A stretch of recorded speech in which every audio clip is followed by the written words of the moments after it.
We're live. Yeah, now we're live. Yeah, this is awesome. Yep. Thanks for having me on your podcast, guys. Yeah. thanks for having us on your That's podcast. it. That's the whole thing. Yeah. And wrap. Tony, I know that you have a fascination with dinosaurs. What is that all about? I don't know about dinosaurs. Really? Who told you that? You were like talking about how dinosaurs make sounds and stuff, and you were like getting all into like the nasal cavities, and so you're like, yeah, scientists, they know about that stuff. I can't remember what question that was. I think the guys just came up with random questions to ask us. Okay. And somebody, Rob Job, one of our old contractors, just sent a message on Instagram. And so I was like, ask me anything. And, so some people are asking real estate questions. Some people are asking about God. And then he's like, what sound do dinosaurs make? I was like, well, I have watched a YouTube video on this before. You knew like everything about it already, though. You knew like the nasal cavities and the lungs. Like he was getting into the depth on some like detail. And I'm like, that's Tony. Tony. And any detail that Tony does not ever know, he'll make up the in-between too. So that's the nice thing is like, it's going to sound really freaking scientific. 80% accurate.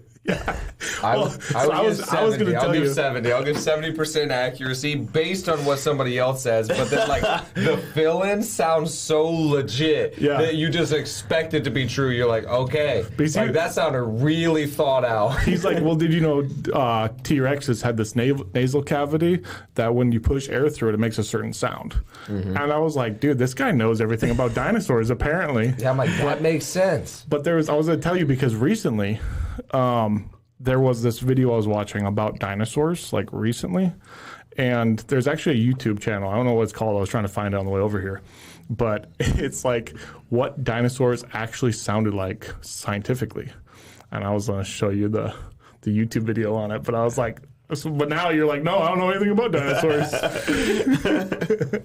Well, I thought you were going to tell us that you found one, because every Instagram I've ever seen of you on one of your ranchettes in Texas. I might have found one. You're always digging stuff up.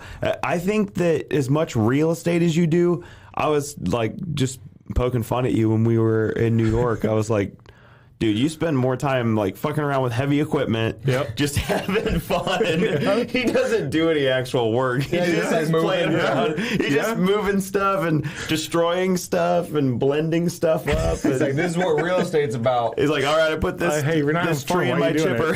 Buy the dirt. No, funny thing is, actually, I might have actually found a dinosaur bone on the ranch. So I was walking down the street trying to get like a survey of like where we're going to make this property line at.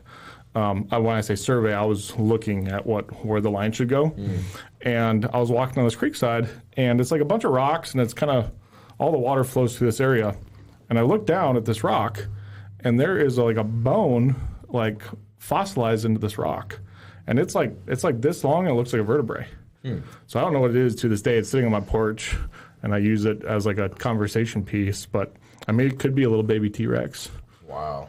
From all I know. But I did some research, and it's probably just a fish. I did some really, but the dinosaur sounds a lot cooler. It sounds way cooler for dinosaur bones. That's awesome. But it has to be prehistoric. I mean, like, it's in a rock, and those rocks aren't something that formed last week, So that reminds me of, that you make me think about like the big flood then too, because like, there's always interesting theories about like, whether you're an evolutionist or whether you're like a creationist, and so like the flood, and then talking about how long ago it was and all that stuff, but the whole world was flooded, and kind of creates different things like that. So crazy thing is, at the top of in North Dakota, like middle of the continent, right, we have these buttes in North Dakota. At the very, very top, which is like the tallest point in North Dakota probably, we found shark teeth in the bones, or like in the rocks on top of these buttes. So I believe the world's been flooded. I've been many times over. Actually, the area in Texas where I'm doing the property right now is like one of the only places in the nation that hasn't been covered in water more than twice. Like they call it Old Texas. It's like one region in where the water came in from the east and the water's come in from the west, but it's never reached this point for some reason.